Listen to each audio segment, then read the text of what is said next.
হরে কৃষ্ণ, রাধে রাধে বন্ধুরা। আজ আমরা যাচ্ছি শ্রীধাম মায়াপুরে গোপাল সোনাকে নিয়ে। তো আপনারা ভিডিওটি সম্পূর্ণ দেখবেন, নিশ্চয়ই ভালো লাগবে।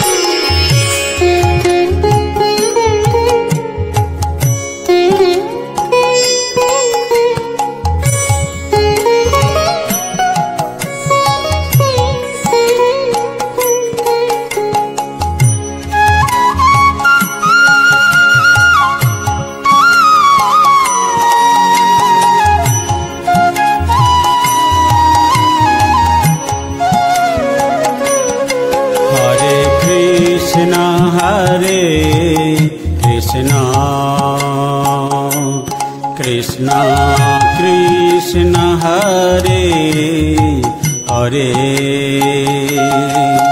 हरे राम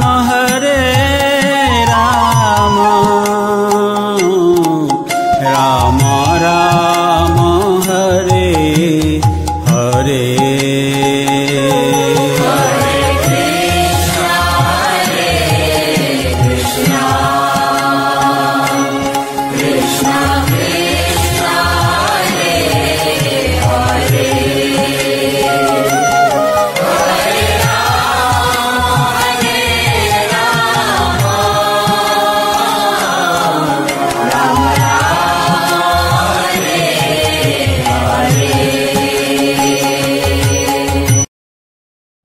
এটি মায়াপুর ভ্রমণের প্রথম পর্ব।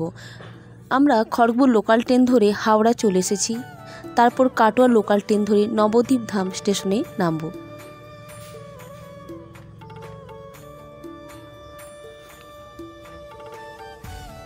তো আমরা চলে এসেছি নবদ্বীপ ধাম স্টেশনে।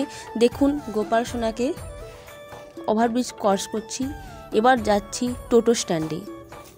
দেখুন বন্ধুরা, হনুমান বসে আছে ওভারব্রিজের ওপরে।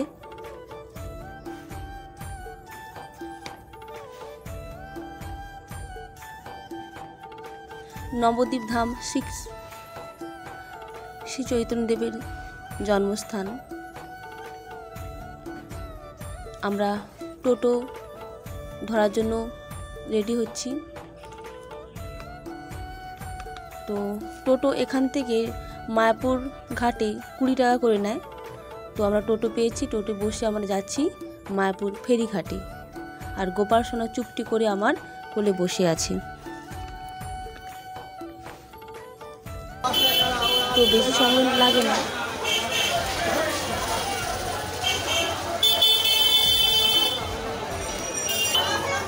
হরে কৃষ্ণ, নবদ্বীপ ফেরিঘাট ও পৌরসভা পরিচালিত লঞ্চ পরিষেবা চালু আছে। হরে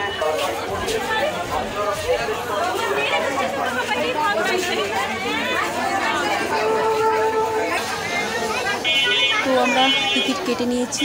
টিকিট 5 টাকা করে। আমরা যাব নৌকাতে, আর লঞ্চে যদি যাওয়া হয় তবে 10 টাকা করে ভাড়া নেয়। তো আমরা যাচ্ছি নৌকা যেখানে থাকে সেখানে। ওইদিকে লঞ্চ ঘাট আর এদিকে নৌকা ঘাট। তো আমরা এবার নৌকাতে উঠব। তো নৌকাতে উঠে পড়েছি। আর দেখুন অপরূপ সৌন্দর্য, সত্যি কার না ভালো লাগে। ওই দিক থেকে মায়াপুর থেকে একটা নৌকা আসছে, আর ওই নৌকাটি এলেই এই নৌকাটি ছাড়বে। আর ওই যে দেখা যায় মন্দিরের চূড়া, নিশ্চয়ই বন্ধুরা দেখতে পাচ্ছেন। আর আমার গোপাল সোনাও বসে আছে, আর সুন্দর বাতাসও বইছে, সত্যি খুব আনন্দও লাগছে। তো আমাদের নৌকা ছেড়ে দিয়েছে, আর সকলে হরে কৃষ্ণ বলুন, হরে কৃষ্ণ। তো আমরা যাচ্ছি শ্রীধাম মায়াপুর। আর এই যে আমরা যাওয়ার সময় দুটো নদী দেখতে পাওয়া যায়। এই দুটো নদী, একটি জলঙ্গি নদীর জল কালো, আর ভাগীরথী তথা গঙ্গা নদীর জল সাদা। তো আমরা চলে এসেছি শ্রীধাম মায়াপুরে নৌকা ঘাটে। তো এখান থেকে আমরা আবার টোটো ধরবো, আর সেই টোটো ভাড়া নেয় 10 টাকা করে। তো এটা সচি মায়ের ঘাট। সেই সচি মায়ের ঘাটে অনেকে এখানে স্নান করে, গঙ্গার স্নান করে পুজো দেন। তো আমরা এখানে স্নান না করে আমরা জল নিয়ে নিজেদেরকে শুদ্ধ করব। তো আপনারা দেখতে পাচ্ছেন গোপাল সোনা বসে আছে। তো আমরা যাচ্ছি টোটো স্ট্যান্ডে। আর এই সামনে যেতে যেতে শ্রী শ্রী রাধা শ্যামসুন্দর জিউ মন্দির, এখানে আমরা বিগ্রহ দর্শন করলাম। আর হনুমানজি, জয় হনুমান, আমরা দর্শন করলাম। তো আর সামনে মন্দিরের সামনে গোলাপ ফুল বিক্রি হচ্ছে, তো আমরা গোলাপ ফুল নিলাম আমাদের শ্রী রাধা মাধবের জন্য, নৃসিংহদেব আর পঞ্চতত্ত্ব ভগবানের জন্য। তো আমরা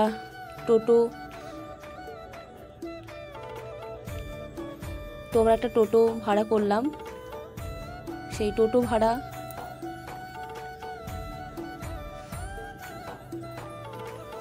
একটি টোটো ভাড়া করে নিয়েছি। এই টোটো আমাদেরকে নামহট্ট ভবনে পৌঁছে দেবে। আর এই রাস্তার দুদিকে মন্দির মঠ দেখতে পাওয়া যায়, প্রচুর মন্দির মঠ রয়েছে এখানে।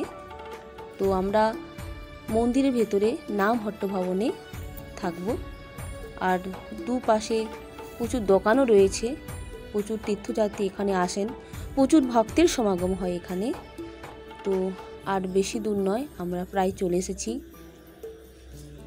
আর গোপাল সোনা পৌঁছে গিয়েছে নামহট্ট ভবনে। আর এখানে ব্রহ্মচর্য আশ্রম রয়েছে, আর সেখানে ভক্তদের নিয়ে আসা ভগবানদের এখানে রাখা হয়। আর দেখুন গৌর নিতাই, জয় জগন্নাথ, বলরাম দেব, সুভদ্রা দেবী, ওনারাও রয়েছেন। গোপাল সোনা একা নেই। তো গোপাল সোনাকে পরে আমরা মন্দির আমাদের রাধা মাধব দর্শন করাতে নিয়ে যাব। তো দেখুন বন্ধুরা, কত সুন্দর, কত দূর দূর থেকে আসা বসে আছেন। জয় গৌর, জয় নিতাই। তো বিকালের দিক করে আমরা চলে এসেছি গদা ভবনে। কত সুন্দর ফুল গাছ লাগানো আছে, আর বিভিন্ন ধরনের ফুল রয়েছে। লেখা আছে কৃষ্ণের ফুল হাত দেবে না।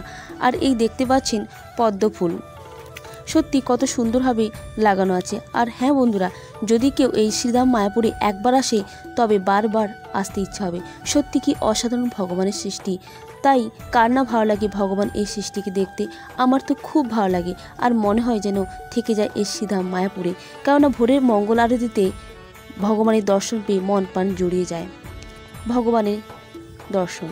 তো আপনারা প্রত্যেকে আসবেন আজকে রাধা মাধব অষ্টসখী পঞ্চতত্ত্ব নৃসিংহদেব ভগবানের রাজবেশ দর্শন